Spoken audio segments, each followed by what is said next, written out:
this get edited? Hit that intro. At the end? Yeah, a little bit. Okay. Yeah. All live? We're not that worried about that. This is just get it going. Come on. Let's go. Could it be hard times that strain my mind with situations that created complications in my life, like my father's past decisions and drug addictions, or my mother's death? I love your mom. What's next? Yo. We back. DTO podcast, Defy the Odds. Yep, and this is episode 7. 7. So today we have a special guest, Shane Anderson. Oh, wrong one. There you go. Shane, why don't you thank introduce yourself? All right. So my name is Shane Anderson. And obviously, you put that on there. Owner of Mach 1 Sports Performance, a gym in the Central Phoenix area. We specialize a lot in sports performance training, personal training, and semi-private training. So we do a lot of Gen Pop. We do youth athletes. We do pro athletes. We do college athletes, guys, girls, you name it. I think the youngest we've got in the gym right now is probably 9 Is that years kid old. that I see it occasionally? Yep. Yeah. He's a cool little kid. Yeah, he is. He's a cool. What little sport kid, he training but for? Hockey. Hockey, nice. Yeah. So, and to follow up on that, we do every sport. So, doesn't matter what you're into: hockey, rugby, football, basketball, especially. We do all of it. You said the youngest is 9. What's the oldest? 73 right now. Actually, we just added an 81-year-old. Awesome. Yes, they'll be in tomorrow morning at 5:30. So It's interesting because I was watching American, what the hell's the name of that show? Horror Story? American Idol last night, and what's his name?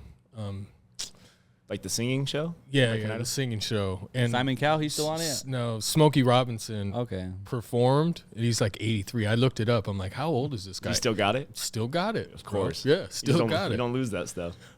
So one of the reasons I wanted to bring you on, obviously your gym is next door, so Yeah. I work out there. Proximity. This is where good old Robert has been hitting the gym, Let's pumping go. up. He was there today. And I wanted to invite you on really to kind of tell your story. You played college football Yep. and, athletics and kind of health and, exercise and all that is kind of your life, and Yep. you're really knowledgeable of it. Luckily enough for me, I kind of get free training because it is so close, and I get to absorb some of that knowledge that he provides. But before we get into that and what the benefits are of exercise and eating right and, all of that, I really want to hear a little bit more about your story. Yeah, where'd you grow up? Yeah, we've talked a lot during the training sessions, but I don't think I've ever really told you my story. I No. know a ton about your story, but nothing about mine. So Let's do it. I'm happy to dive Now's in. the time. Yeah. Right? So grew up in the Phoenix area. Okay. Born in Illinois, but grew up out here, moved out here when I was real young. Always been into sports. Didn't start playing football until my freshman year of high school. Really? So That's yep. late. Actually it is now. Yeah. A lot of kids are in Pop Warner. We see the videos all the Yeah, time on yeah, Instagram, yeah. but never played. Didn't have a Pop Warner developmental league where I was. Okay. So we just stayed busy doing a bunch of other stuff. Rode bikes everywhere, baseball, basketball, volleyball, you name it. We were just staying busy. When did you adolescent? When were you born? 89. Okay, so 89. Yep, Okay, 89. so you're 34. Yeah, I'll be Okay. 34 this year. Okay. Cool. So just grew up playing a ton of sports, and then got to high school, played football, basketball, track. What high school are you going to? So at this time, I went to Sandra Day O'Connor High School.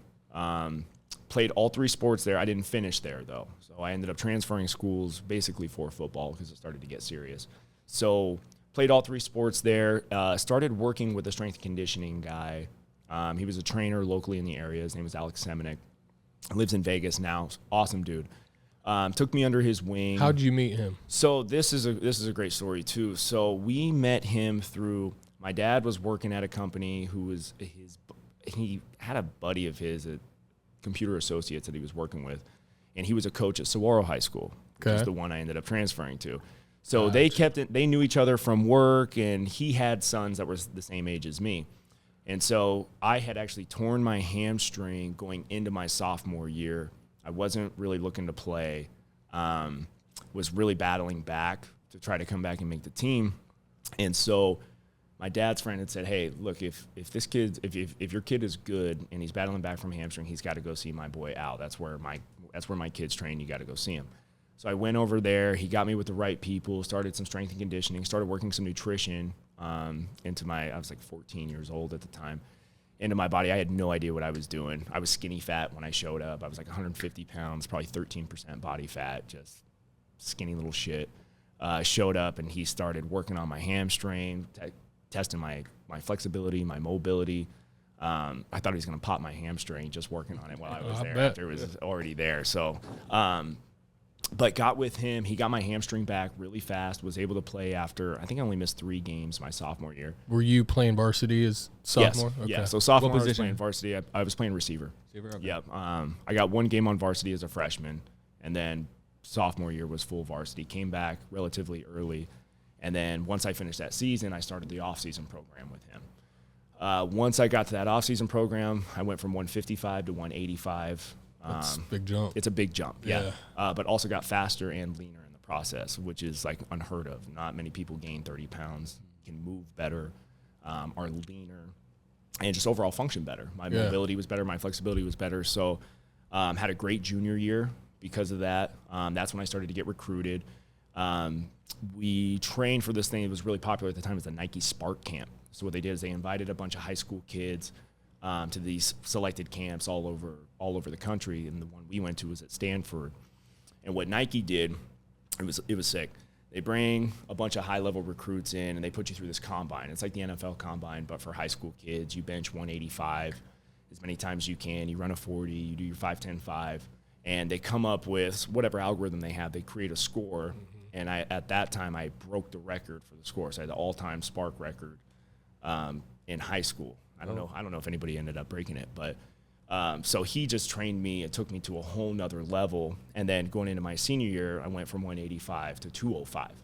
So 50 pounds in just a couple of off seasons. How much height did you get? I started at 5'9". I'm at 6'1" now. Okay. So a couple inches, not a ton, but but it totally transcended my game. Like, to me, if I hadn't done that or gone that route without the torn hamstring and meeting this guy, I maybe would have been like on a partial scholarship to a FCS school, which is a D1 AA. Good, but not, championship caliber. Yeah. And so with him, I was able to get a full Division I ride scholarship, go to a mid-major university at the University of Nevada, where we ended up finishing my junior year. We were like 13th in the nation. Awesome. Yeah, we were a really good team then. So I got a question Yep. before we get into this. From the dedication that it took, like, you started with him, how into football, like, how dedicated were you before meeting him, and did anything change after meeting him and really seeing that growth? That's a great question. Yeah, that's like, when I started, I was going like 3 times a week, and I was like kind of following the diet, and I was seeing some progress. And then I kept sticking with it, and a lot of, like, I really did enjoy it, but it was a far drive for us. He was all the way out in Scottsdale. We're up in the O'Connor area. It's like a 35-minute drive, there, then 35 coming back, after school, rush hour traffic. Yeah. And my dad would be like, you sure you want to go today? Because he had to drive me. He didn't want to take me. I was like, yeah, let's go. Like, I really want to hit it. But then I started seeing some results, so then I got more addicted to it. Of course. So then I was like, Dad, let's go 4 days. Let's go 5 days. Let's go 6 days. So before then, luckily for him, I ended up getting my license so I could drive my ass over there every day. But like, here's the car, motherfucker. Yeah, exactly. That was it. He gave me the car. I drive over there, and 6 days a week, and nothing came before training. Wow. Nothing. Yep. Yeah, eventually. And that's what it takes, right? Yeah, no, like, if you want I to add, you don't just like wake up and add 20 pounds and get leaner, right? Like, you have to have somebody who can show you and take you under their wing and truly educate you and understand why you're doing these things. But then when you see it, like, in real time, you get addicted to it. Yeah. You're like, oh, okay, so if I sleep a little bit better, I can push a little bit harder. I can get a little bit bigger. I can get a little bit faster. And all that stuff starts to add in. And before you know it, like, I'm on all the supplements. I'm like dialed in more than probably 95% of people. I'm training harder than I would say 99% of people. Like, I knew I was going to break that Spark record at the time because nobody outworked me.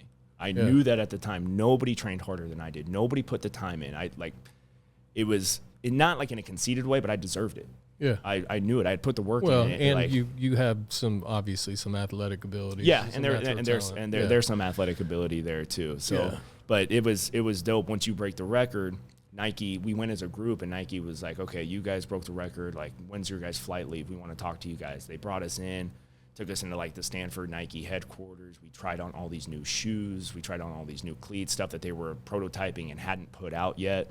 And you felt like This was junior year? Yep, this was junior year going into senior year. Okay. Yeah, so it was. So you came in the senior year like, I'm a motherfucking man. Yeah, exactly. Well, and by then, like once you do that well, obviously a ton of college scouts are there, and by then you've got. I mean, your offers are on the board before even going into your senior year. So you're thinking, all right, senior year, I just got to play well, not get hurt. Yeah, don't get hurt. Keep these offers, and then we'll see. We'll end up seeing where things go. How do you feel your drive, like in school, like affected your teammates? They saw you put in the work. Do you think they try to keep up with you or match your? Oh yeah, for sure at the time, and it was cool because it became contagious. Like once, you know, you see one dude getting such crazy results, like all of a sudden people are like, okay, well, what do we got to do? And they got to hop in, and it's not for everybody, right? Like some people will hop in and they're committed for a week or two.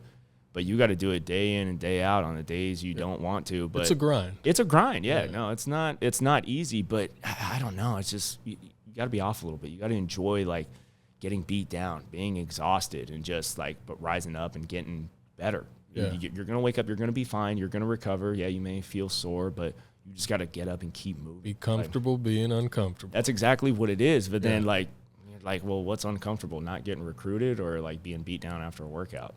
Yeah. I'll take the latter. So was your goal, getting out of high school into college, were you going to try to be in the NFL? Yeah. So initially that was my thoughts was going in. I didn't take a lot of like smaller schools seriously because I was like, fuck that. I'm going to the league. Like I remember my first school like that was interested was like University of Pennsylvania, Ivy League school. Like I'm not going to fucking Ivy League. Like nobody goes Ivy League to the league. Like it don't work like that. Fuck that. Moving on, and you just like you kind of throw people out to the side because you're so focused on, making it. Yeah, the end goal of making it to the league, and then when you break down the statistics, like very small. Yeah, like 0.0% of college guys make it to that level. Let alone there's only 1% from like high school to college that make it. These are serious jumps. These are serious steps, serious transitions that a lot of people can't really wrap their head around. Everyone's got that goal, but it don't just happen like that. It's funny. I had a really good friend in high school that was small. He's like 5'4", and really fast. But he used to say, "I'm going to the league" in high school, and it's like he had no idea. And even me, I knew. Yeah. I'm like, ain't happening. Yeah. It's tough. And when you're that age too, and you're 17, 18, you don't know any better. Yeah. And I was young when I got up there. I was 17, and I was thinking like, "Oh man, I'm gonna be the youngest person to ever catch a touchdown pass in college." And then you get your first year there, their first offseason, there's men up there. Like these guys have been there for 5 years. They're 23. Some of them got kids. And you're like, fuck, like this is. No, my ass redshirted. I didn't play at all freshman year. Like, really? Yeah. I sat my whole first year. I mean, most freshmen, though. A lot of freshmen do. Yeah, a lot of freshmen do. It's not that uncommon, but. Sure. What did that do to your mental? Did that affect you at all? At the time, I didn't think it did, but now that I've gone through looking back on it, absolutely. Yeah. It fucks with your mental because you go in with these high hopes and think like, they brought me in here so that I can play and be the man, and then. Because they sell you on that. The recruiting is a whole different ball game. What they tell you versus once they talk to you and you get up there, it's a beat down. They try to run you out when you first get up there. It is like, so fall camp is when you come in. These guys are pricks. The guy who recruited you and loved you hates you now. And so they try to run everybody out. And really it's because everybody at that level is very good. Yeah, they want mentally strong. They want mentally strong people. So if they can make the practices hard as hell and when it's hot, see how you respond. It's like being a Navy SEAL. Get the fucking weak, mind it out. Honestly, that has to be the closest thing to the military. And our coach was he was a military brat. His dad was in the military. He ran it like a military ship. Like interesting. Everything on the schedule was down to the minute, like 9:03 to 9:06. We're doing this. You had closed, picked out for you. Like. I mean, we ate. It was called the chow hall. Seniors ate first in the same pecking order like they do in the military. It's about as close as you can get to the military. So at the time when you're a player, you hate that shit. Yeah. You think this is awful. What am I doing this for? Why am I putting myself through this? And the coaches are just berating you the whole time. I can't tell you how many times I've been called a pencil neck son of a bitch. like, oh shit, like stuff that you would fight somebody on the streets for if they talk to you. Your coaches talk to you like that, and you can't say anything. You just. Do you think that? What's the benefit of that? So there's benefits and there's drawbacks. It to me, at first, it made me close up. Mm-hmm. I hadn't been treated like that, and I didn't know how to respond, and it just pissed me off, and it didn't want to make me play any harder. It made me not want to make them look good. Yeah. So I didn't want to perform well because it would make them look good and make them feel like they got a reward for talking to me that way. But that didn't work out well for me. Of course. So they didn't give a shit. They said, okay, well, you don't want to perform. Boom, next guy up. Yeah, they'll find somebody who will respond that way. So the benefits of that are learning how to overcome and trying to be motivated in a way that you're not normally, right? Like that doesn't do it for me, but I still have to find a way to perform and cut out that type of energy, that negative energy, that you get so afraid to fuck up because the second you do something even, minutely wrong, your ass is out of there and you're never playing again.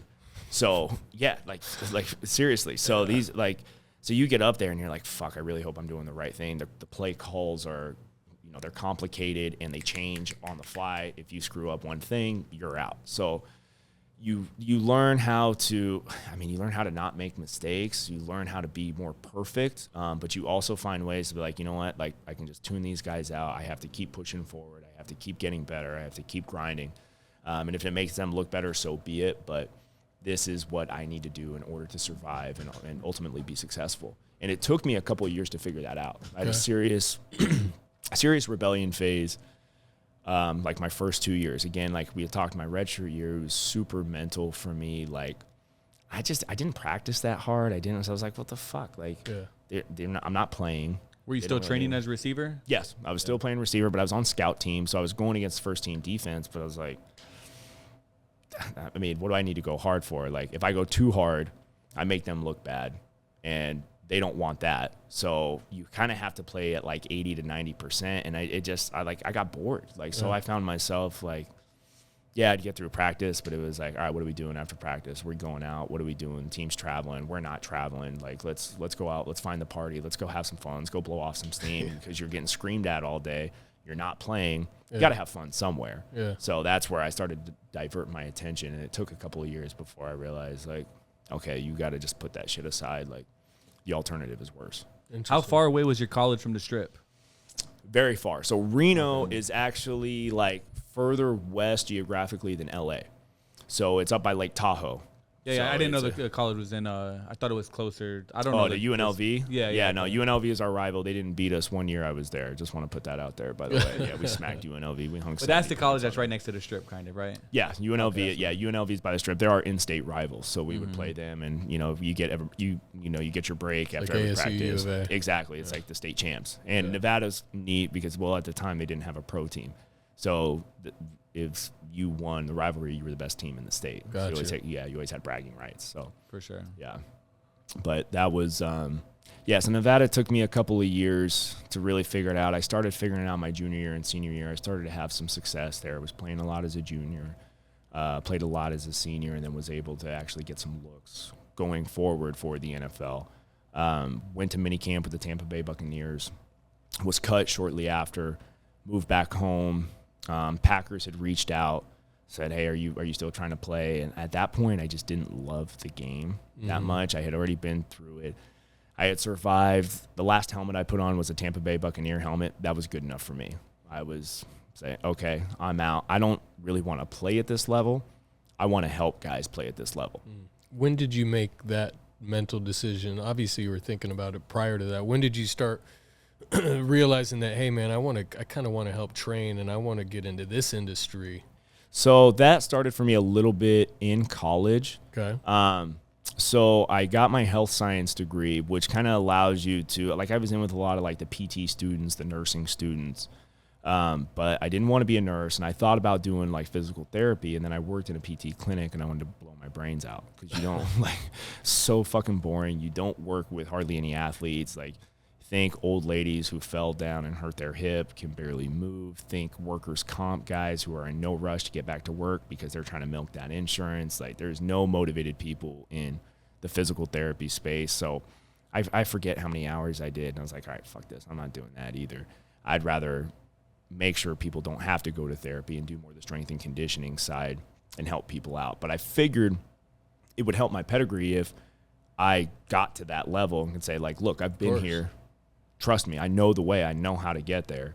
I can help you. You just got to listen to me. Yeah, and if you won the whatever that.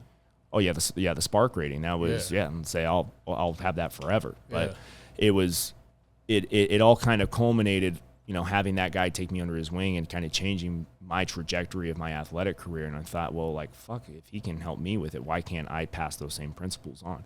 Why can't I help the next guy who's, maybe a fringe player make that leap to the Division I, to maybe it's a person who's never going to play college and all of a sudden they can make a D2 roster, a D3 roster. But just trying to, no matter what your athletic ceiling is maximizing it. That's really what I would say that we're the best at, is like, yeah, maybe you're not a blue chip, maybe you're not a, an Alabama recruit, but maybe we can take you from nothing to something and totally change your life. I mean, at the end, it got me a look at camp. I had no debt, got my education paid for. Yeah. Like that's such a good starting spot to come in with my career that a lot of people don't get the opportunity to. For sure. And it's there. Yeah. What did you do after graduation? So after graduation, trained for a pro day, went to Tampa Bay, got cut, moved back home to Phoenix, and then was just kind of mulling around, having a little bit of an identity crisis. Was like, okay, like, I'm not going to play, but like, what am I going to do? So did you, I got a question. Yeah. Because I had another buddy in high school that was the man. He was the strongest pound for pound guy on the team, the Superman. He was a little smaller, but really, really talented, always a good. He played running back. And as soon as high school was done, that ended, and he kind of blew up. It fucked with his head. Yeah. Because he used to be the man. Yep. And immediately, you're no longer the man. Yeah. You're just a normal dude. You're just a normal fucking guy. Yeah. And I would say, I mean, you can make the argument that, yeah, you're a normal guy, but you're almost a little bit behind because you haven't really learned to develop any other skills. Like, yeah, you get some teamwork and you get some camaraderie, but you're so focused on training and football that doesn't really, there's some stuff, but that's not your life. Exactly. That's your life. Not a lot of that translates to, if you get a desk job and working at a cubicle, like, you're like, what the fuck is this? Yeah. I got to work by myself and focus on it, stare at a screen all day. Like, you're just, it's so out of your realm. And I've had so many guys, like buddies of mine, who went through that too. It's like, you get cut, you play on an NFL team for 3 years, but you're not rich. What do you do?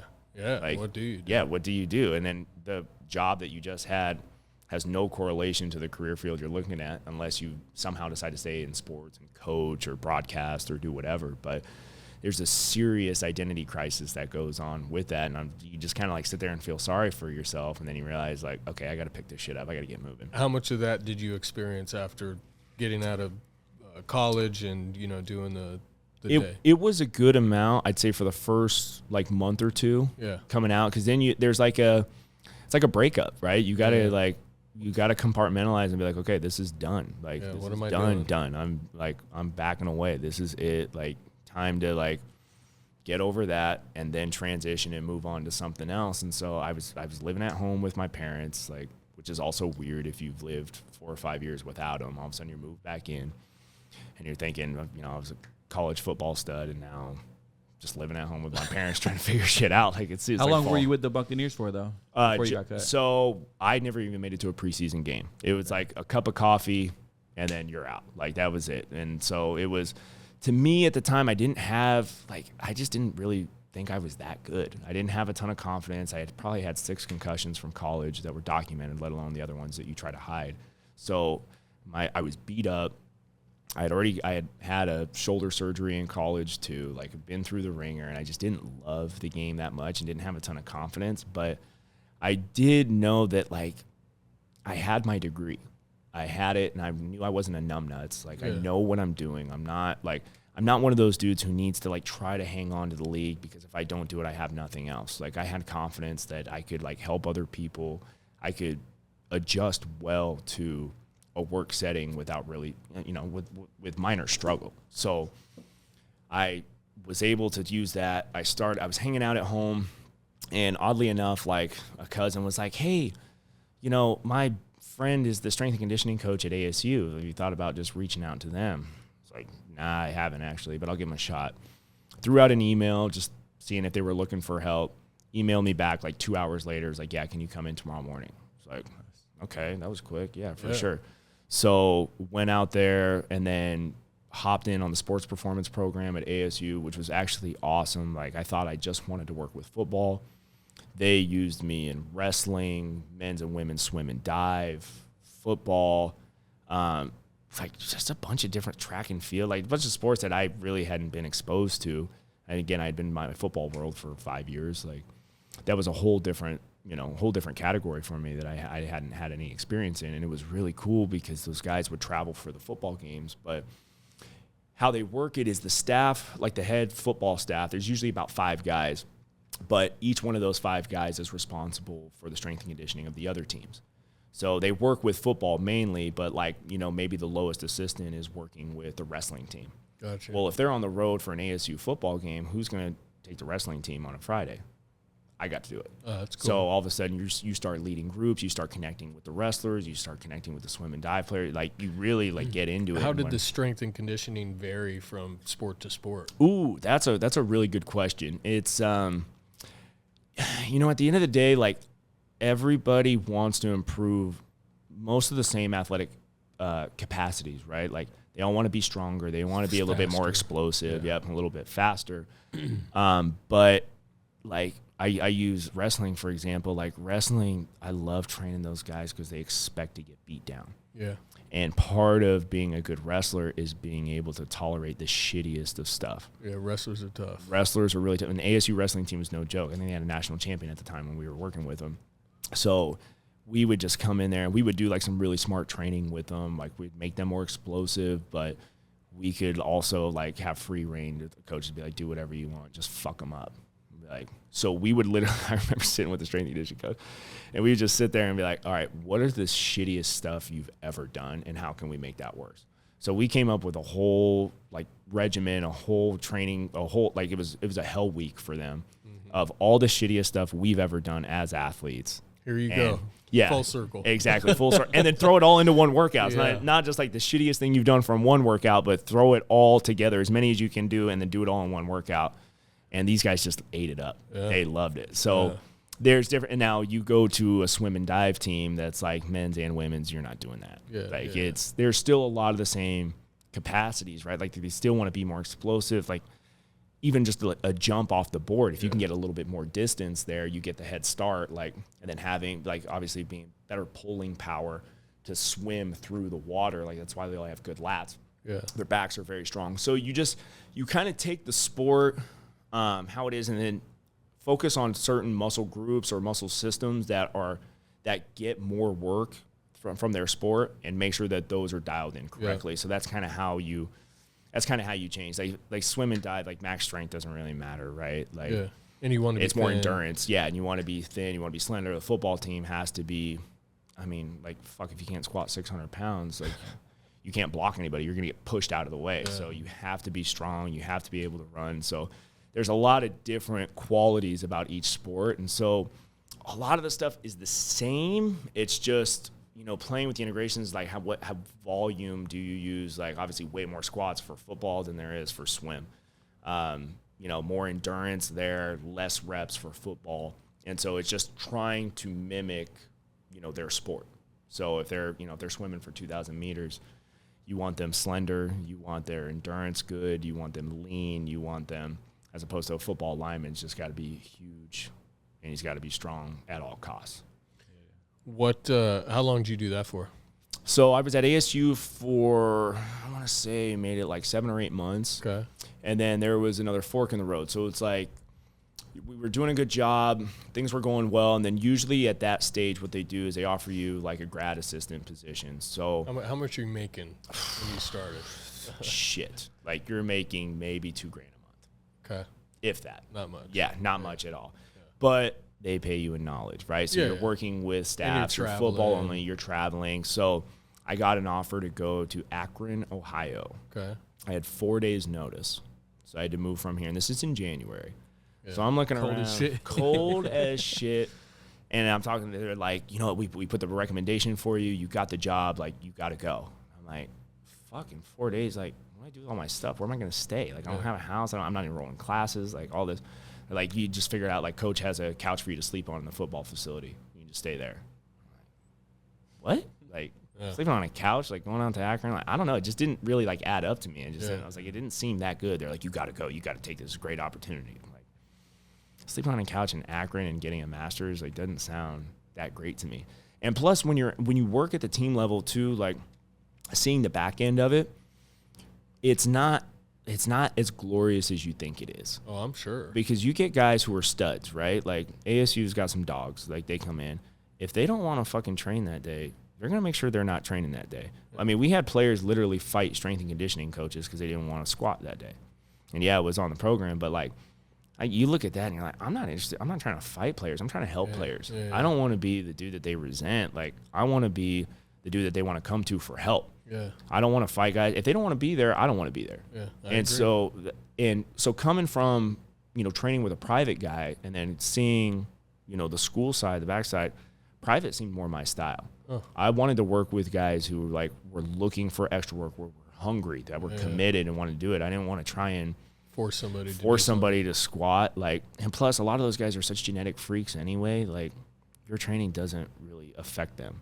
Like it's not going to make them that much better. I wanted to make an impact. It's again, because of my background, how much it helped me. I wanted to do that for somebody else. Yeah. I didn't want to just train a high level Division I guy just to say I did. Like that's cool. But if I didn't help him, if he did it all without me, like the fuck's the point? Why am I going to brag about him? So it was like, guys, I appreciate the Akron offer, but I think I'd rather go private. They're like, all right, good luck. Go do it. So, and at this point, that's when you went private? Yep. Private and then that was when I went on private. So I worked at a clinic right up the street here. I ended up staying there for 7 years. It was this tiny. 7 years? Yeah.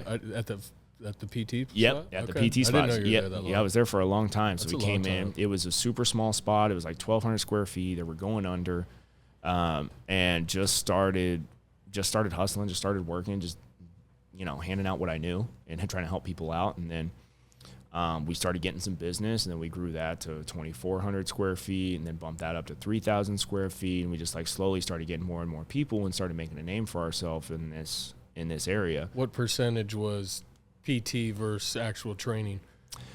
At that time, it was probably, when I first started, it was I don't know, maybe 75-20 athletes versus PT. But at the time, I didn't have a book. I hadn't trained anybody. Nobody knew who I was. I was just this dude that he used to play football. But nobody at that time really knew who I was. I was old at that time and still trying to get a book and get clients. And I had gotten my first 2 clients from a PT aide who decided to quit and didn't do it. So he's like, hey, do you want to train these people for me? And I've still trained those people to this day. Were you still, because I know you're pretty educated and you have a lot of knowledge when it comes to specific things.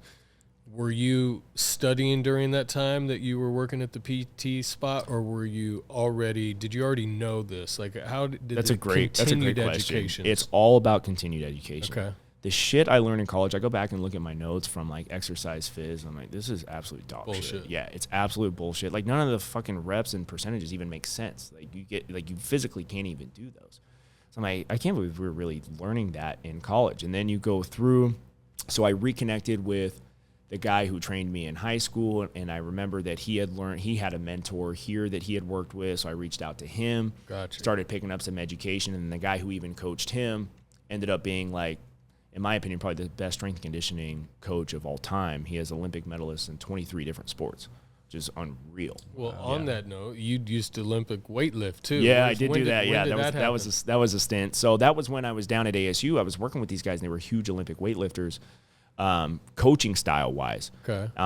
They were decent lifters, but not that good. But I had lifted so much, I'd put in so many hours and so much work, and we did it in college, that they were like, hey dude, you could actually be pretty good if you let us coach you, let us program for you, we'll write you some programs and just see where it takes you. I was like, okay. So I was still working at the time, and I started doing some Olympic weightlifting, and then I got up to I was top 15 in the nation for my weight class at one point, and I'd only done it for not even a year. Yeah. So yeah, no, it was really cool. And had rode that out, but that also gave me some experience too, because you're working with these guys, the guys who were writing my programs. One is the director of sports performance for the Commanders now. Yeah, brilliant guy. Another mentor, he's working for the Houston Texans now. Like it was really, looking back on it, it's really cool to see how we were all young and early in our careers, and now everybody's like succeeding and doing really well, and these are really smart dudes. I'm like so lucky that the guys who trained me and like helped me out turned out to be like really fucking smart, like really brilliant. So I had no choice but to only know good training. Yeah. I never had a chance to learn bad training. That's all I knew. Awesome. Yeah. So when you say you learned, it was all just from one-on-one training as well. Like you never went back and got your master's? Nope, never went back and got my master's, got my undergrad. But I mean, you get a bunch of certs, but like really the key to like getting good at this is finding the right people and just getting their time and asking them as many questions as you can. So the guy who's got the Olympic medalist in 23 different sports, I mean, I spent thousands of dollars to go to camps and seminars with him. And he's kind of private, like he's tough to get in with, and he's very expensive, but the knowledge you get back in return is like, crazy valuable. His motto is always, learn more to earn more. And it was like, okay, like that makes sense. And then all of a sudden it's like you start picking this up, and it just starts setting you apart from, especially in training, like it starts to put you, separate you from other trainers. Training is like the wild, wild west. Like anybody can get an online cert, or anybody can look decent in training, but that doesn't mean they know shit. Like there's an actual science to it. There is a science component in the deeper you dig, the more you know, the more you can apply, the smarter the training is, like, and the better results you're going to get always with hard work, but sometimes you just got to work smarter and harder, not just harder. Yep. You mentioned that your first 2 clients, you're still training them today. Yep. So how many clients did you essentially have on your books until you said, you know what, I'm going to open my own gym? So, I probably got up to like, on any given week, I'd see 30 to 50 personal training clients. And then that's not including the athletes that come in the afternoons, plus the teams that we were working with at the time. So we were able to build a pretty decent book, and build a decent reputation in the area, especially with athletics. Like Mick, as you guys know, is like We'll interview him too. Yeah. He's got a good story about, being able to dunk at 5'6" or however tall he is. Yeah. And that's like, he helped me look good because I trained him to get there, right? And then all of a sudden he does it, and he goes to Sunny Slope, and the Sunny Slope kids are like, what the fuck? How are you dunking now? Like, what have you been doing? And all of a sudden they're like, he's like, oh yeah, I've been training with Shane, doing whatever. So like, all right, well, we want to do what he's doing. So then Mick would go out there and train them and put them all through the same program that I had put him through. Like it's just blossomed from there. We've been with Sunny Slope for like 7 years now. They refer us to a bunch of other schools. We help them out. Like it's just, if you do good work, people will market for you. You don't have to go out there and sell yourself if you're doing quality work. Like, so I agree. That's how we built it. But we built that book all the way up until COVID. Honestly, I probably would have stayed there if COVID didn't happen. It was a weird gym deal. shut down. Gym shut down. So it was a weird, it was a blessing in disguise. But so we're there, COVID hits, and we're connected with the PT clinic, right? So we got the PT, we've got the, the athletic performance side. And at the time I had already kind of threatened to leave because I wasn't getting paid enough, and I was looking to do something bigger and better. And they're like, you know what, but we'll bring you on as a partner. You can have ownership, blah, blah, blah. And they totally lied to me about the numbers and how much I was going to pay and how much I was going to receive. And so I was like, well, fuck this, I'm out. And they're like, okay, that's probably what's best for you anyway. Like, we respect that decision. COVID hits. And they're like, hey, stay put. Don't leave. We don't know what's going on. And I'm this time like, fuck yeah, I'm not going anywhere. I don't know. Like, gyms are closing down. Yeah. I've got an NFL guy I'm training. We're like sneaking into the gym late at night so nobody tattles on us. Like it's super weird. So we're going through this COVID deal, and again they're like, hang tight. We don't know what's going on. I said, yeah, for sure. So all of a sudden I'm training these guys, and they're like, we're going to keep you on salary. We want you taking PT clients. We want you, trying to make some money and keep things going. Meanwhile, therapy could stay open because at that time it was an essential business, right? There was essential versus non-essential. My side was non-essential. Theirs was essential. And they were following the rules? They were following the rules. Yep, exactly. They were following the rules. They had their beds socially distanced, and they're like, you know what, like you can see PT clients. I mean, you can train them, but if they're with, on our database, we can just, rule it as a PT, therapy session. Yeah. So I was taking people, they were keeping my salary, and then anybody who I couldn't take, I was running out to parks, doing outdoor, this park, that park, wherever, just buzzing around all day, trying to make money really for them, try to get these sessions going and make some money. And then all of a sudden, my salary gets cut.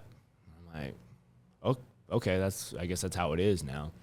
Payroll calls me, and they're like, hey, how come your salary got cut? I was like, fuck, I don't know. I thought you guys, don't you guys make the calls on that? They didn't tell you? No.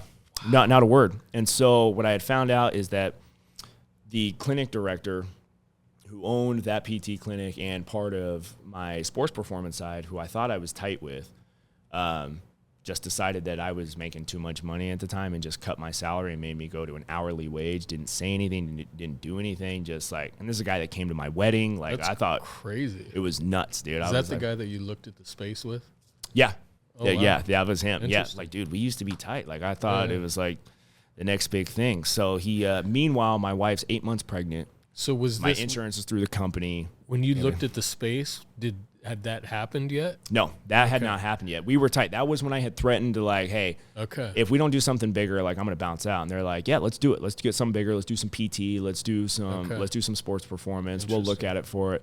But again, like, I wasn't ever calling the shots. It was either gonna be him and the head of Foothills and all that. So all of a sudden he calls me on like May 8th and he's like, hey, I'm shutting down the gym. And I'm like, okay. Like, he's like, you got 3 weeks to get out. Wow. And I was like, thanks. Fuck. Yeah, thanks. So you cut my salary, cut my insurance. I've got a pregnant wife on the way. And it's not like, what the fuck was I going to do? Go work at another gym? Yeah. There were no gyms. There were no gyms. Everything was open, or nothing was open. So I'm like, all right, well, I guess I'll fucking figure it out. So, and meanwhile, Mick's like playing basketball in his front yard. Like, I don't know what to do. Like, I'm like, well, we can't stop training. Like, we got a good thing going. We got to keep this going. So he's like, I'm down to ride. He's like, whatever we got to do. So we scraped together every dollar we had, came to Steve, said, hey, like, we'll take the spot, wrote him the check, hopped in. Whole subset of issues after that, though. Like, not only were gyms not supposed to be open, you couldn't fucking buy anything. Nothing was shipping. Nobody was working. So how do you outfit a gym? Yeah, you can open a gym, but where the fuck you can get all your equipment? So we're renting U-Hauls. We're buying shit from I know other gym owners. Like, here, take this, take that. And we just kind of scraped together everything we had and just threw it in there. And the people that we had trained at the previous spot were like, hey, just let us know when doors are open. We're there day one. I was like, all right, this is awesome if it's true. Yeah. Like, there's a difference between showing up and actually opening your wallet to make it happen. So we locked the front doors. We would open the back, and people started coming in. Like, I was training people with no floor. People didn't give a shit. They're like, I just want to work out. Yeah. I don't care. I want to support. Yeah. People were jealous because I had a gym in the back here. Yeah. And say yours was, everybody was hitting you up about it. Everybody wanted a piece of that. And we had guys in there. I'm like, hey, sign this waiver just in case you slip and fall. I've got no floor, like minimal equipment. Like, it was a shit show at the time, but people stuck with it. Like, people supported us and rolled. Cool. And it was really awesome to see. And all of a sudden, like, you start getting your floor in, you start getting some equipment ordered in, it's starting to like look like a gym a little bit. And those people just kept showing up and kept supporting. It was like, to me, it was like one of the most powerful things I'd ever been a part of, because you just think like, yeah, at least the way I took it is like, yeah, people say they support you and they got your back and they'll show up day one, but they actually fucking showed up. Yeah. And they trained and they paid and they did whatever they could to help out. People offer, you want me to prepay for a year to help you get on your feet? Yes. Like, it was like, yes. Yeah, exactly. It was, didn't have to think about that one, but it was like, it was so powerful. And it was just like a testament to, if you do the right thing and take care of those around you, they will take care of you in your time of need. Yeah. And at that time, it was the scariest time of my life. Again, you got a kid on the way, my first one. That's being comfortable, being uncomfortable. Oh, fuck. Like, I'm definitely defying the odds. The best things happen when you take risks, right? Yeah. So, and that's why I said it was a blessing in disguise. Like, without that, like, silver lining. Yeah. Like, I was comfortable at my spot. I was, you know, building a good comfortable buzz. is like, not good. It's not good. Yeah. Like, and at that point, we had looked at the spot with you, and I was like, I don't know, like paralysis by analysis. You can like fucking analyze yourself to death, or you could just nut up and do it. Yeah. And then usually, people had always told me like, your biggest regret is going to be that you didn't do it sooner. Yeah. And it is. That's the biggest regret, is that I didn't do it sooner. Because when you nut up and go, it's like there's no option at that point. Oh, dude, you'll find a way. Yeah, you will. Like, and even if you don't,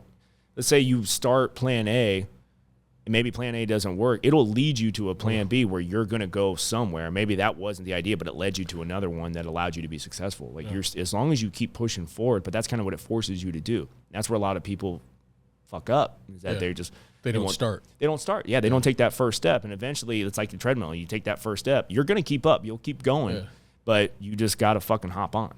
Yep. Yeah, no, I agree. So when you started, how many trainers did you have? It was you and Mick? It was me and Mick, and then since then we got another full-time guy and 2 part-time guys, so we're up to a staff of 5 right now. Steve allowed us to rent a little bit more of the building space from him, so now we're 2,700 square feet plus another 2,000 square feet, and it's still not enough at times. So you're going bigger? Yeah, That's your next that would be step? the goal. I told Steve I'm not leaving. I'm sticking around. We're staying in the area. I don't know how I got to do I'll it. move out and you can have this whole 12,000 square feet. Dude, I'll take it. Yeah. I mean, this was once a It gym. was a gym. It was once a gym. Yeah, exactly. But and what's funny is that I have people that I train now who used to go to that gym. Oh, and really? Yeah, It was they're a like, shithole. and that's exactly what they said. Yeah, they're like, man, it was, like they're like, Shane, you got half the space and you have twice as many people in the gym compared to when we would it go was there. A shit hole. They would have trainers. I had one client tell me, he's like, we would have trainers and I would come in and they'd be like, so what do you want to do today? He's like, what the fuck am I paying you for? Yeah, Like, that's well, the reason I have a trainer. You Like, should have seen the trainers that were here. yeah, that's I didn't get to see him, so it would probably make a lot more sense if that were the case. But pitiful. yeah, I Very can. pitiful. Well, and that's why and that's why gyms like that don't make it. Like, Yeah. it's usually all about the people. Like, if you have good quality people who actually care and want to deliver a good service, you'll be fine. The thing about trainers too is if I'm not going to have someone train me that is more out of shape than me.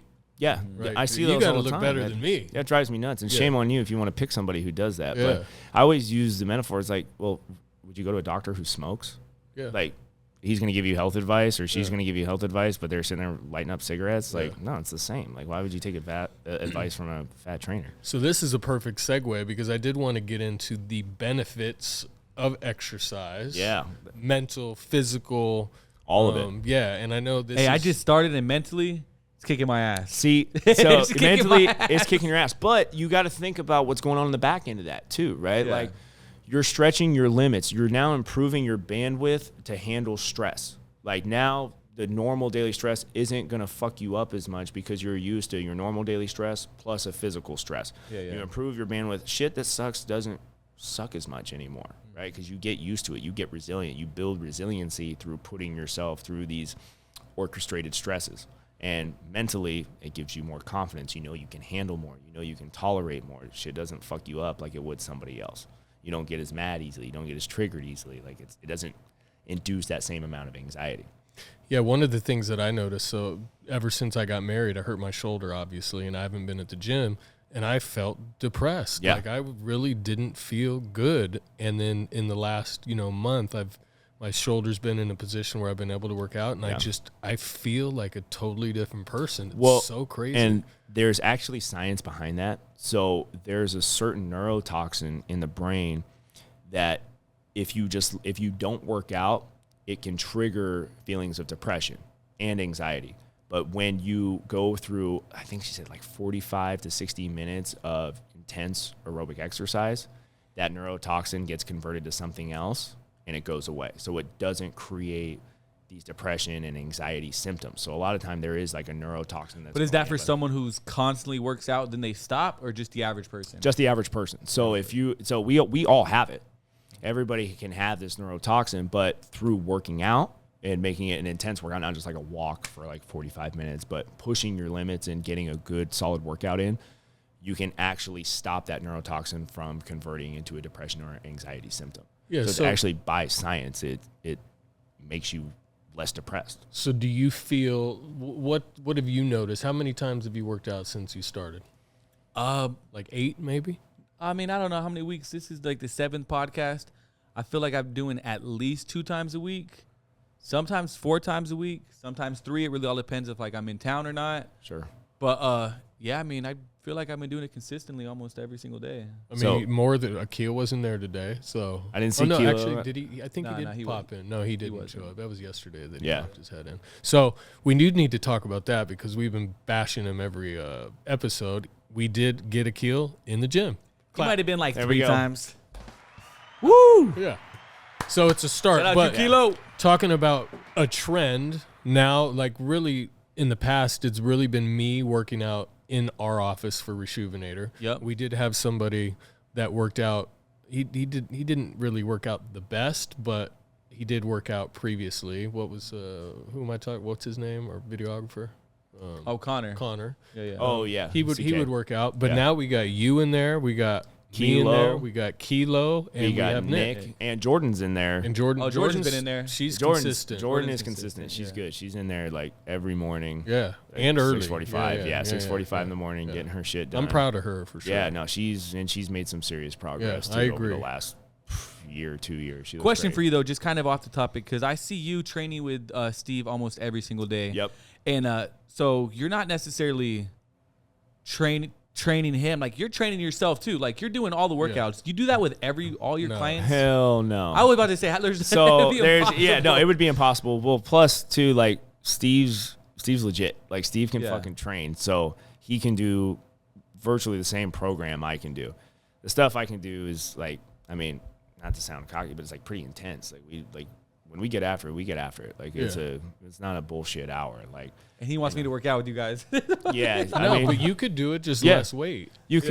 Yeah, Who was it that came in and did the workout one time? I Connor, remember. and he once. threw up. That's what I was Oh, trying to that's tell him. right. Yeah, I and said, you Connor wa- threw up. But bad he in the worked out parking almost lot. every single day in the gym. But he wasn't working out, bro. No, There's a difference. There's There's a difference between working out and then there's training. Yeah. Working out is like going in and like hitting some curls and seeing Yeah, what I'm you're in working the out. mood for. I Like, ain't training. I'll nah, be real. Training is like doing like even little stuff. Like nobody wants to do legs, but we do Yeah, it.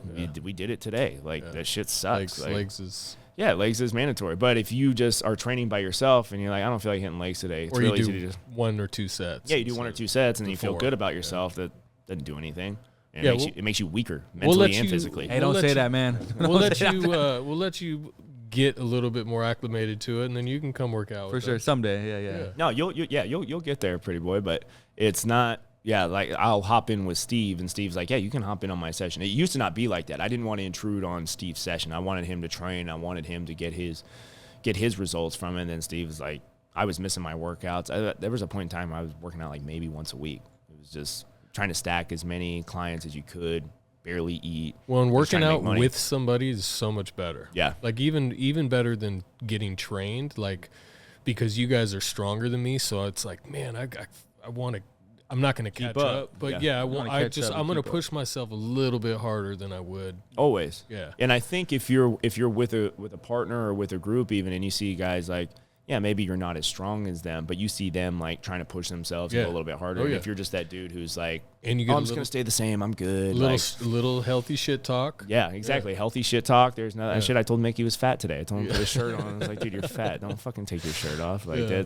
there's nothing wrong with that. Like Yeah. that's okay. Like it's okay to shit talk. It's okay to train. It's okay to go hard. And again, as long as you're training smart, like training hard is totally okay. Now, if you don't know what the fuck you're doing, I wouldn't advise going crazy. Yeah. Yeah. I wouldn't advise loading up a bar with heavy weights on squats. Most people squat incorrectly anyway. So most people need a wedge board. They don't know what a fucking wedge board is. So. Yeah. But yeah, if you train smart, like, dude, push that shit. Go What balls to what walls. other benefits outside of the mental?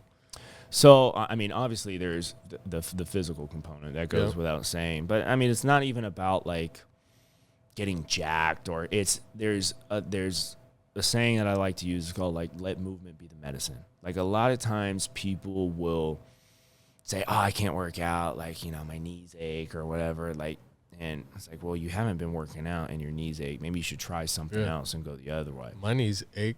I'm old. Yeah, and everybody aches. Like, and Yeah. with today's diet and lifestyle, everybody's knees are gonna be. Everybody's inflamed. Everyone's guts fucked up. Nobody's sleeping well.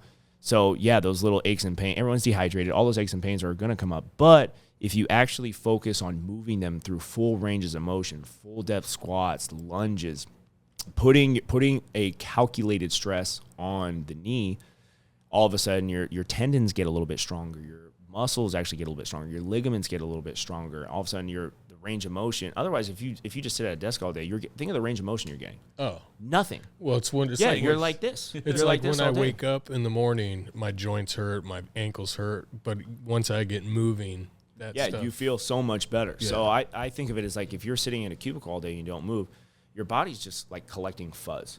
The more layers of fuzz you get, the harder it is to be able to move. And that's why people get tight. Like, it's not because they're working out or muscle bound. Like, people are tight because they don't fucking move. Like, you feel so much better if you get out.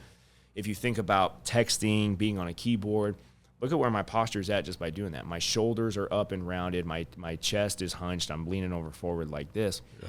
Just hopping in and, but like just going in and doing a back day and just focusing on opening up your chest, strengthening your rear delts, your rhomboids, your scaps, makes it easier for you to sit more upright even while you're working.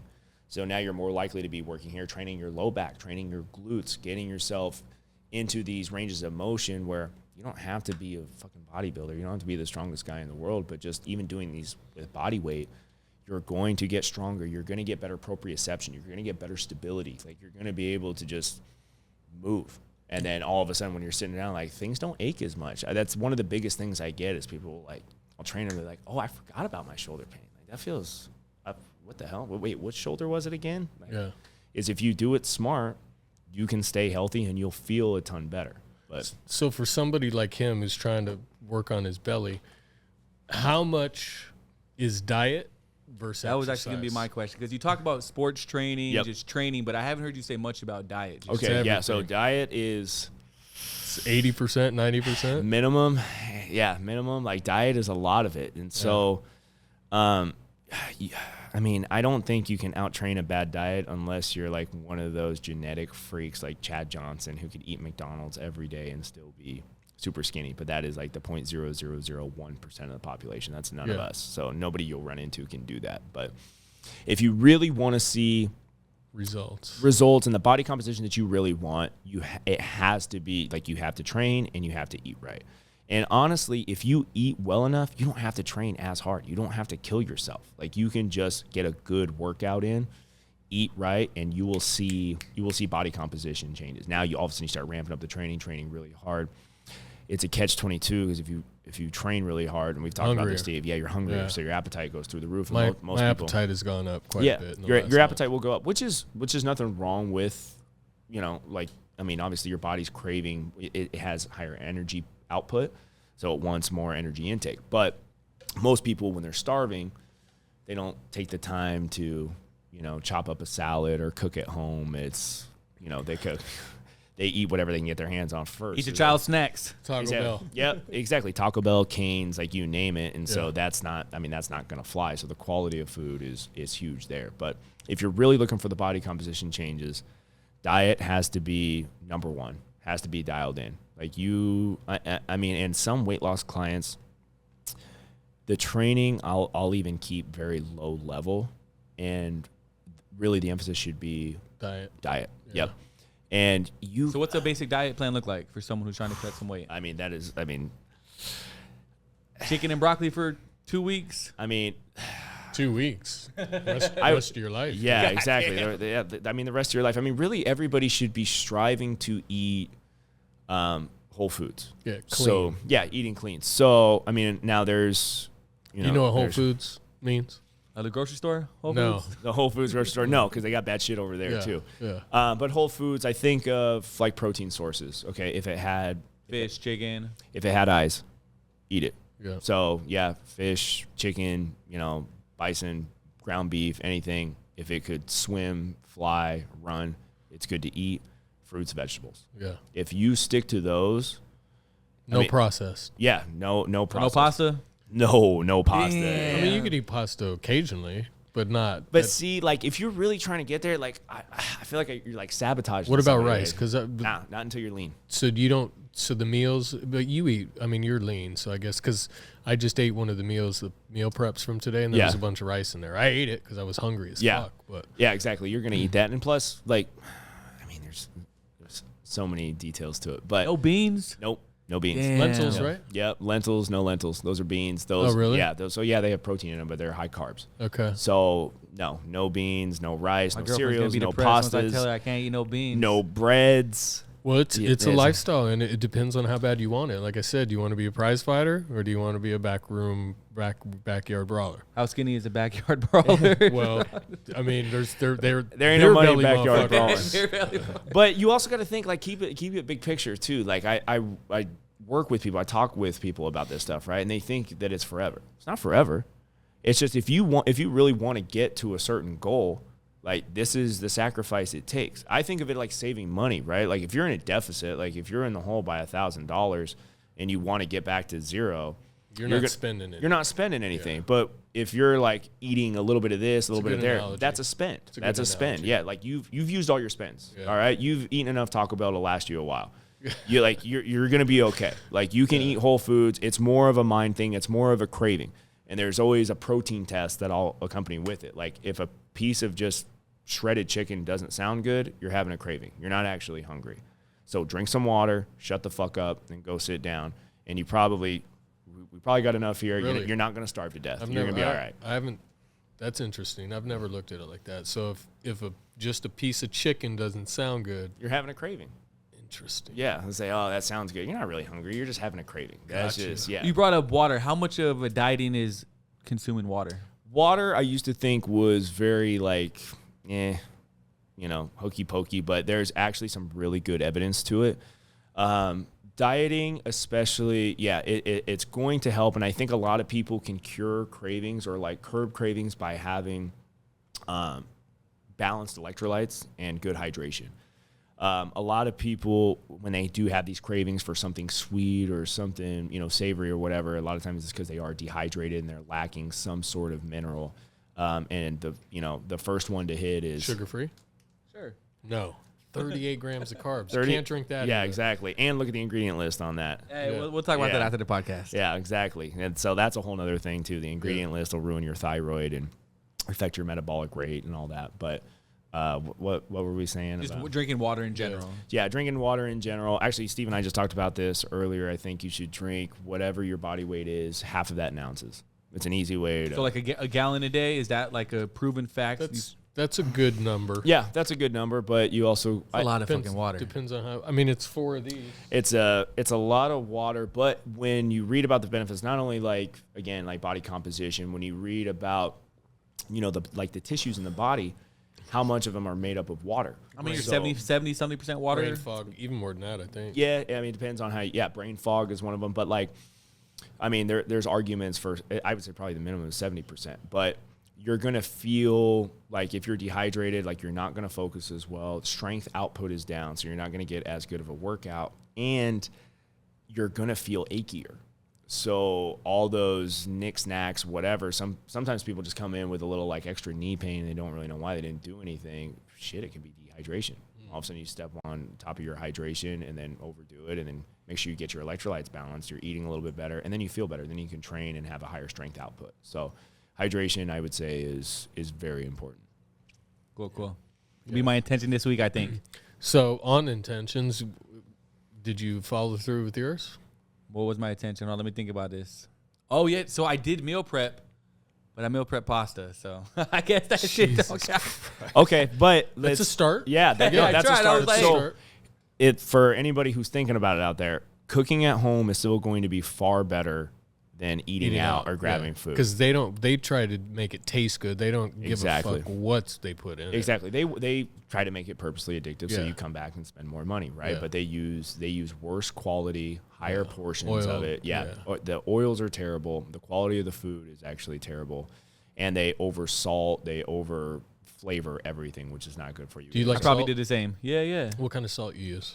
The pink one, the pink Himalayan. Okay. Got to do the But pink I also salt use or the colored regular salt. one, Don't do that. the iodine salt. Don't do too. the I mean, I've iodized. done that, but I got like 3 different salts in my cabinet, honestly. Like the rock, the regular rock. table salt, You got the and right. then the pink one. The iodized is like poison. Throw that shit out. Yeah, I got that in my cabinet. I'm not gonna lie. Yeah, Throw it away. Yeah, throw it away. That shit causes high blood pressure. So a lot of people, like salt got a bad rap for a while, right? It's because if it's iodized, it will raise blood pressure. And then you get a blood pressure med, and then all of a sudden you got this whole other litany of issues. But colored salt is the way to go. It can be pink, you can do like a black sea salt, Celtic, all of that is fine. But that actually has vitamins and minerals on it. And you will have less cravings if you put more of that salt on your food. You need a lot of it though. Yeah. It's not like Well, and you can. It's like it's free. not There's bad for you. exactly. There's no guilt to it. So throw that shit on everything. hey, that's good to know. Put some in your water. So as far as the meal prep this week, are you gonna meal prep differently? Oh yeah, I'm gonna do chicken and broccoli. Okay. There you go. For life. No, but for sure. I think obviously moving forward, my intention last week was to meal prep. Just so you know, have you been listening to the podcast? Yes. Pretty much every week we set these intentions for ourselves. Yep. We're kind of just stacking up at this point. I've been going to the gym. Good. Start meal prepping was pretty much my goal last week. Gonna have to continue it this week. The Just other be a one little was more smarter. the other one was impulse control. How'd you do with that? Well, I didn't buy anything for myself. But that doesn't need to be impulse. That it could be. Oh no! So snack. every day after the gym, I could have ate anywhere, but I've been going to Salad and Go. Okay. So I had Salad That's a and good Go, start. and normally I get 2 ranches, an extra egg. I didn't get that. What'd you One get? ranch. Just 1 ranch. Good. Yeah, 1 ranch. One and- ranch and is just enough for kept that the thing. egg. I normally be like, cause Salad and Go. Pro tip: you tell them like, yo, an extra egg, they don't charge you. Yeah. Oh. I mean, an egg's good. Damn. Yeah. You just blew their cover. But So I normally do, but I was like, you know what? I don't need the extra egg, and I don't need an extra ranch because ranch is pretty fattening. I would only imagine. yeah, ranch is pretty much all fat. But I mean, you're still winning the game. Like, I don't throw a fit over salad dressing if you're eating salad. Like, there's so many worse options out there. Like, I mean, you're not going to see anybody on my 600-pound life because they had too much salad dressing. Like, Yeah, but pretty much every day last week, that's what I ate. Shit. unless you're drinking that shit out of the fucking cup, just And going to town. some salad dressings are better. I bet ranch is probably better because there's less sugar in it than some other. Yeah, I mean, it's you like a usually just- vinaigrette. Yeah, it's usually just high fat. I mean, obviously, like olive oil, balsamic Balsamic. vinaigrette Yeah. is the way to go. But let's baby steps. We'll get there. For Yeah, sure. like So I think overall, with my intentions, I'm on the right path as Okay. far as last week. What about you? yeah. What's Steve's intentions? Well- I'm curious to. I mean, mine. I haven't drank in this whole month Till this weekend. till tomorrow because I'm Gonna go out in a big doing way, form. yeah. And then we're going to Rocky Point Thursday. So, I'll just be realistic and tell myself. I obviously read that book, and then we were doing the impulse control, which I struggled with a little bit. I'll be honest with you. What part of the impulse control? Having Is it a like- kid, like you said, that's why you said when you said would you eat a piece of chicken or are you just having a craving? I would have a craving, and I'm going through my pantry and like, fuck, I got all these snacks from my daughter. I'm like, oh, I'll just have a couple. Yeah. When I know, and right after I eat them, I'm like, God damn it, I didn't. That's an impulse thing for Yep. me, and I need to check myself. So I was at least aware of it, but I didn't do the greatest job of like really being disciplined when it comes to that. Yeah. I So- think that there needs to be like a whatever obstacle you can put in your way there. Like, I will think about that if I go to have an impulse for whatever sugar food. Think like, okay, well, am I hydrated? Like, is that why I'm going for this? Let me chug some water first, Yeah. and then I'll revisit. Okay, Yeah. if I still want that piece, okay, what's going on? Does like chicken still sound good? Maybe I am just hungry, but if not, there has to be some sort of like, there has to be a barrier there before I just go straight for it. Is this, whatever I'm going to consume, is this going to help me hurt or reach my goal? If you look at each piece of food right there, like, you will think twice. Oh about yeah, that, oh, like, and I do that, but I obviously just wasn't. you just bypass that motherfucker.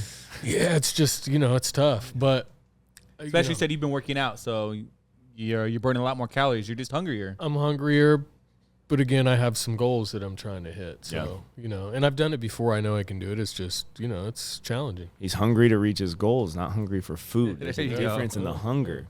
The Hunger Games. So what's one that we can do this week? Well, he just brought up water. I mean, I like water, but drinking a gallon of water sounds like a lot. 4 of these a day sounds like a lot. It sounds like a lot. So I think I want to try that. I think that's going to be my intention. Obviously, I'm going to meal prep again after I finish all this pasta I made. Going to go back and get some chicken and broccoli or chicken and, asparagus or something. Hey, there's other proteins other than chicken. Yeah, but I like chicken over fish. Okay. Well- That's fine. But I mean, you could do beef too. You like beef? Yeah, of course. I mean, but ground beef in there is fine. trying to Ground beef and eggs, yeah. I mean, but that's get the okay. belly down Yeah. a little bit. Shit, So I think lost chicken, the most weight when I was doing keto. You can go keto if you want. That's all fat. Yeah. Yeah, true. A lot of fat. But again, I think I'm just gonna focus on baby steps. Yeah. Baby steps Yeah. before I jump into some big old diet trend. Yep. Like if I could just meal prep every day for lunch, that or eat salads. you'll and save money and Yes. lose some weight. Yeah. Yes. And And then- stop drinking this. So I think yours should be only water for the whole week. Yep. And I'm with drink that. a gallon of water. I'm going to try. That is going to be my big attention, to drink a gallon of water a day. I can don't do know it. if I don't know. I'm going to try, though. That's You can do it. that's the Okay, thing about- so drink your gallon first before you even think about touching that. If you're still really that thirsty, because it's already going to be hard for you, that should naturally make you want to cut And that I out. just one thing though, Steve, is he might not know, but I have a night job. So Okay. some nights, I come into work the next day pretty tired. Yeah. So I feel like I need a cup of coffee just to Coffee's fine. Coffee's just fine. push me through. Yeah. Coffee's But good. like black coffee, or can I put creamer in? You can put creamer in. I do, just to take some of the edge off, I'll do an unsweetened almond milk. Yeah, can't do it. I need like extra sweet. Nah, like- you like don't this much need it though. coffee. See, but like, listen to that vocabulary. You don't need that. You don't need anything. You can get by without it. You will be fine. Your pretty boy Rob. You're gonna be okay, bro. Look Hey. into some MCT oil powder that's flavored, that's got no sugar. It'll make the coffee taste pretty good. Yeah. And it's not as bad for you. Just don't drink that. You're just drinking sugar water. Yeah. Hey, it's kind of like Kool-Aid. I like it. No, but yeah, that's my intentions. Water, and you're saying coffee is good if I drink a cup of coffee a day in the morning. Coffee drinkers live longer than non-coffee drinkers. But I'm more of like a creamer drinker. That's the problem. they're in like- it. Yeah, they're in it That's for like the creamer. Johnny used to pour a little coffee in his creamer. Yeah, you that's- can't do I'm that. kind of on the same wave. That ain't coffee. Just pull it back some, wean off of it. Because Yeah. one thing that I noticed, I get the same meal plans as him, and at first they were just so I did not Bland? like them. Yeah, but honestly, you kind of get used to it, and then I just sprinkle some Himalayan sea salt on it, Good to and go. it is edible now. Yes. Yeah. But you gotta swap your taste buds. You gotta remove Yeah. some of that. Your taste buds turn over. They're not the same taste buds forever. They will reset. They will go, and then all of a sudden, Every 7 years or something, or is that just? I think it's myth even. I heard? think it's even sooner than that. Oh yeah, it's and then definitely faster. than that. way faster. But what will happen is all of a sudden you get used to eating like that, and then you go try something sweet like that, and it'll gross you out. Super Super sweet. It'll have the opposite effect, and all of a sudden you'll be like, okay, that's why you I stay away can't from that drink. stuff. I drink so much water trying to drink a soda. I'll have like one sip occasionally. There's no way I could drink a full soda. Yeah, you got it, and it you get there over time. It doesn't just happen overnight, especially if you're a big soda drinker. But for sure. Yeah. you will get there. Oh, I'm sorry. So what's an intention for you? Let's challenge you. a Talk little about bit. you. You haven't. Well, done I your don't even know what intentions. I'm going to do yet. I'm going to put You didn't him even on the spot. do it last first. week. Come on, hit him with the. Oh, that's great. That's an intention for me. One thing I've been meaning to do is get back into reading books. Yep. I read. talking about that? Yeah, that's a big thing, and it makes you smarter, and to me it allows even for better sleep if you're off your phone scrolling. And I read online, but it's like articles here, articles there. Like I need to just deep dive into a hardcover book, a paper book, and focus on that for whatever 30 minutes before bed. So that way I'm What not type on of my books are they? A self-help book? Are they fitness books? Are they fantasy? phone. They're all self-help. I love self-help Self-help. books. Those are that's where the gold's at, in my opinion. There's a lot of good shit out there, and there's always something to be learned. Fitness is great, don't get me wrong, but the self-help books is where it's at. What's a good self-help book that you've read? Oh, my favorite. I think I don't know if Pretty Boy Rob has read it, but Habits. Habits is like Yeah, my I've- favorite book. I love Habits. To me, I don't know. I just think like if You should look into that Headway app. yeah, the one that you were talking about Yeah, earlier because it today. summarizes that, so you don't have to read the whole thing. It just pulls out the most important stuff. Yeah, that one Yeah, is it's interesting. I love that. I And love it's a that book. and- 15-minute. It's about 12 to 15 minutes every section. Is that a free app? No, I think you Okay. got to pay for it. Yeah. Audio, or you have to read? No, you got to read. dude. I'm just checking. Chill. Yeah, but also like I want to hop off the screen Yeah. if possible. So if I Yeah. can just get a book and like actually flip a page, I think there's some value in that. Yeah, I think totally there's some agree. value. Yeah, I just read that the purple cow, which was pretty good marketing book. The Purple Cow. Yeah, it's pretty good. Who's it by? Simon Sinek. Simon Sinek. He Yeah. writes a lot of of like them, he's the why guy. Yeah, He I writes read a that lot. book. Yeah, Yeah. that's a good book too. He's got a few other really good ones out there, but I'm Habits. If you are looking to take something for like easy applicable, especially for fitness, like just start creating a habit, and he's got some good hacks in there and some good tools. Yeah, my suggestion: just fucking start. Yeah, Same thing with this podcast. talked about it for a long time, said, fuck it. Let's just start it. Yeah. Who cares? 7 episodes down. It's not going to be perfect, not going to be pretty, but we'll just keep it going and it'll evolve. Exactly, Yeah. it will. Yeah. But you got to start. So I know this is on the Reshoevnator channel, and we didn't talk about sneakers, but that's okay. Doesn't matter. I mean, it goes hand in hand. Someone who likes to clean their shoes, I'm sure they like to take care of their body as well. Yeah. I would only imagine. Yeah, no, I would say that probably. There's a correlation there. I would say so, yeah. If you want to look good and you care about, your appearance. And there's a lot of similar demographic, right? Like the people who want to wear sneakers also love sports. They're athletes, athletic. Like it goes back and forth. There's a lot of similarities there. Yeah. Let's see. What can an intention be for me? Because I'm going to be in Rocky Point, Mexico. I mean, an easy one to me was I told you can't booze until you train. Yeah, I mean that's just train a no-brainer. first, That's not going to be really a challenge, though. I want to challenge myself. Man, I don't know. I mean, he was training on his bachelor party. Maybe read another book. Yeah. Yeah. I mean, maybe read another book. Think you'll have time? I don't think he post will. up enough, and That's true. I think it's going to be another week. He's going to say, damn, I didn't hit my intention. don't let him have that, Steve. Don't Yeah, let him. no, Don't let I him win mean, that one. I think that the kind of working on your what's the word? Impulse? Yeah, impulse control. That's hard to stop right away. That's going to be a journey for me. Yeah. Just because certain things I'm just so used to doing it. Good. Why don't give me something. I'm trying to think. I mean, if you're on vacation, obviously, I'm sure you're going to indulge in a lot of food. Maybe I'm going to try not to. Yeah, try not to. Maybe just be wary. Maybe eat 1 taco instead of 6. 2 tacos. Let's be real. Yeah, say one is. One's not. One's for Paige. Not have any. Yeah. Yeah. So maybe just focus on your diet a little bit while you're there. I mean, that's just a random, easy thing I could think of.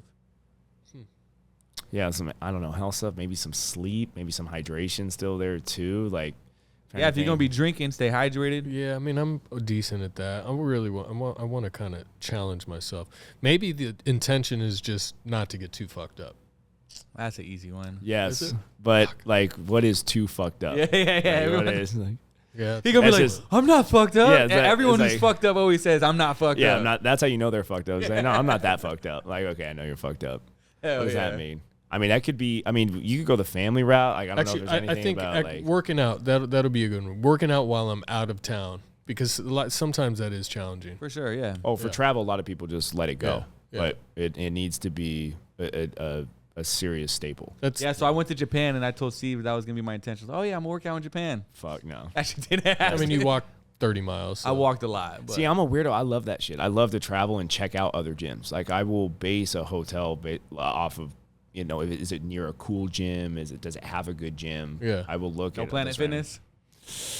Not unless I have to. I will if I have to. You got the gold membership. You go all around the nation. Yeah, exactly. for That's $12.99. yeah, and pizza on Fridays. Yeah. Weird. Yeah. Just make sure you don't slam the weights. Yeah, All right. exactly. Well, next week, let's wrap this thing up. I appreciate you coming on. Nice. Thanks for having me, Yeah, guys. I appreciate it. I want to bring Mick in too, just to hear his story. And Yeah. he defied the odds by being able to dunk at 5'6". I don't know how the fuck he does it, but I still don't know. He either. trained him. He trained knows. him, He knows all the secrets. I still don't believe he did it, but so we'll bring Check him the in and videos. show some videos. And I guess we didn't really talk about me being fat before, and just before and afters. Maybe I'll do a before and after on this so people can see. Just because you're in a place in your life at a certain given time doesn't mean that you're going to stay there forever. You just have to want it. That's Facts. it, right? Yep. Yeah, 6 months. Y'all see the before and after. Yeah. Gut gonna be gone. Perfect. Seriously, it's coming. People underestimate what they can do in 6 months. You just got to start and stay with it. You can You can achieve do a lot of shit in 6 months. I Yeah. agree. Believe it. Yeah, so cool. That's it. Let's All wrap it right, up. we out. Peace. Again, ready to breathe again, believing in time's mine. If I shine, you shine. We in this from the start. Take the game for the fame, but not to play the part. On my feet again, ready to breathe again, believing in time's mine. If I shine, you shine. We in this from the start. Take the game for the fame, but not to play the